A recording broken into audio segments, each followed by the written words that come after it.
Hello everyone, I'm Fazil Akhundzada, and in today's mini podcast, I'll be talking about the art of trolling. It's funny how this conversation would literally not happen if the internet wasn't created. Or would it? More on that later, but however, everybody today knows what an internet troll is. But before we delve any deeper, let's find out about what an internet troll is, shall we? The first question I'm obviously going to answer is, what is trolling? Or what is a troll? Well, according to the Collins English Dictionary, in the internet slang, a troll is a person who creates disagreement on the internet by starting arguments or upsetting people, by posting inflammatory, unnecessary, and off-topic messages in an online community, with the deliberate intent of provoking readers into an emotional response or of otherwise disrupting normal on-topic discussion, often for their own amusements. The term troll is understood subjectively. Sometimes the readers who read the troll comments have no idea of the intention of the person who is attacking them. Like there's some of the viewers or readers may call out these trolls, but people also believe that they're actually contributing to the conversation, even though it's provocative. Like in a disapproving term, it can be used as an ad hominem attack, suggesting a negative intention. According to netlingo.com, there are 4 types of trolls. The first one is playtime trolls.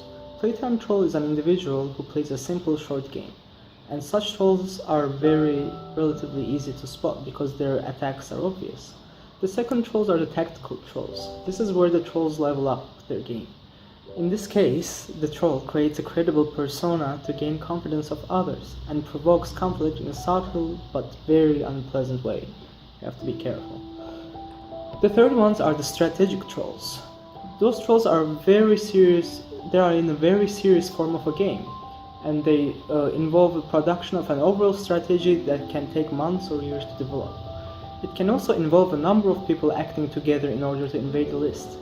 Just imagine so many people attacking one person. And the last one, the domination trolls. This is where the trollers are on their god mode, as the gamers would say. Their strategy extends to the creation and running of apparently bona fide mailing lists. And so, let's move on to the second question. And the second question is, are the trolls anonymous, or does it matter?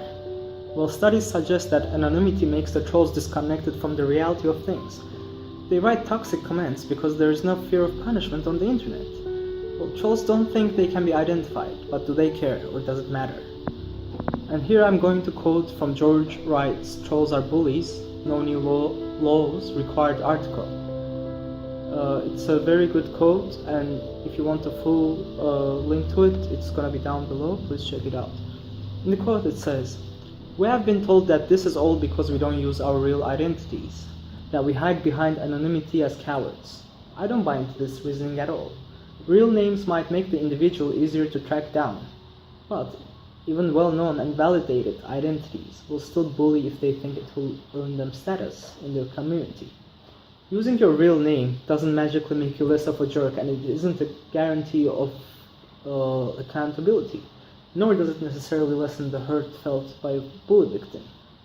And I can agree with this, because it doesn't matter if your name is there or not. You will hurt the person if you're intending to.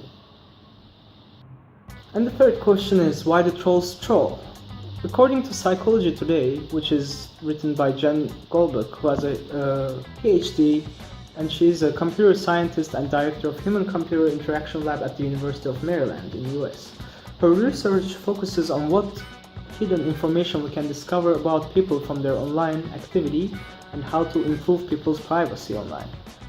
Being a troll is linked to having a few personality disorders, according to her, and she also says that it's known by the studies that the internet trolls suffer from many psychological issues, but mainly these 3.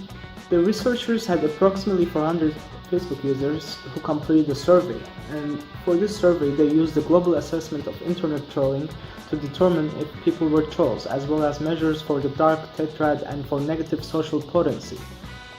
In the end, scoring high on negative social potency was the strongest predictor of trolling. So if you get a high mark on that test, you're a troll. And also new research which will be published in November 2016 issue of Personality and Individual Differences they will publish a deeper study about the trolls. The researchers have already confirmed that trolls are psychopathic and sadistic.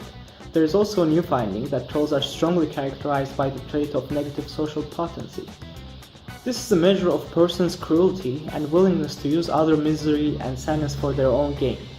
Trolls love embarrassing others, and they feed off their sadness, which makes them happy. Everybody already knows that trolls behave badly online, so what benefit comes from research that formalizes the description of their cruelty? Well, Dr. Jane says that by educating Facebook users that the goals of trolling are to cause social chaos through negative interpersonal interactions, this may empower users to take more educated action against trolling behavior and hopefully reduce its negative impact. Well, in other words, she's saying don't feed the trolls. Everyone says this these days. The trolling is also linked to antisocial personality disorder as well as Machiavellian personality. Well, what is a Machiavellian personality? In modern psychology, Machiavellianism is one of the dark triad personalities, as I said before, characterized by a duplicitous interpersonal style, a cynical disregard for morality, and a focus on self-interest and personal gain. And the question 3 is, are there any effective ways of getting rid of trolls, and what do trolls need? Well, trolls do need a passive audience. They love a passive audience. It's like breathing to them. And if they feel they can say whatever they like without being censored, then they will surely do so. There are many problems on Facebook, Twitter, Google+, literally everywhere that you can comment. There are so many problems, but what is the immediate and long-term solution to fix this? The long-term solution is, as a society, to call them out and say that it is not okay and sideline them. When a hateful tweet targets someone, the troll gains more pleasure as he sees the victim's contacts are being silent. The most effective way is early intervention and speaking up, sharing it with your friends and overcoming the trolls. Do not keep it to yourself. Speak and exploit them. They will be shy, they will go away. However, one interesting fact, according to ASAP Science, not every troll aren't necessarily serial killers or bad people, but they get an emotional reward from causing or observing the suffering of others. Another question is, where are these trolls most active? Well, literally everywhere. Mostly they comment on Facebook, Twitter, Instagram, but it goes way broad up to dating sites like Tinder or Guy and Mirror or any of those. And should we think before we comment? Absolutely. It is also suggested that no one's under the influence of alcohol while on social media. We tend to blurt out unimportant things while we're under the influence, and it is best to keep a straight mind when you're on social media, as your words may affect someone in a different way.